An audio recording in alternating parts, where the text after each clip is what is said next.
Hello everyone, good morning সবাইকে। দেখো আমি সকালে ঘুম থেকে উঠে পড়ে ব্রাশ করে নিয়েছি। তারপরে দেখো এক বোতল জল নিয়ে বসে পড়েছি, জলটা খেয়ে নিলাম। তারপরে নিচে চলে গেছি, দেখলাম বাবা বাজার থেকে অনেকগুলো চিংড়ি মাছ নিয়ে এসেছে বড় বড়। তো সেগুলোকেও সব কেটে ধুয়ে পরিষ্কার করে নিলাম। তারপরে দেখো তো আজকে কী কী রান্না করলাম সেগুলো তোমাদের সঙ্গে শেয়ার করছি।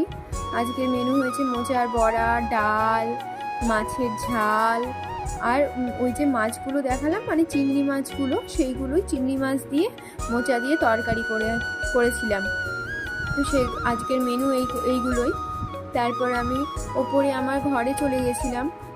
দেখো দেখো বিছনাটা পড়েই আছে, সকালে আমার বিছনা গোছানো হয়নি, আমি তাড়াতাড়ি করে নিচে চলে গেছিলাম ঘুম থেকে উঠেই।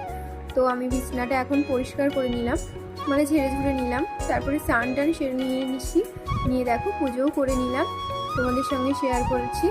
তো আজকের মতন এইটুকুনি।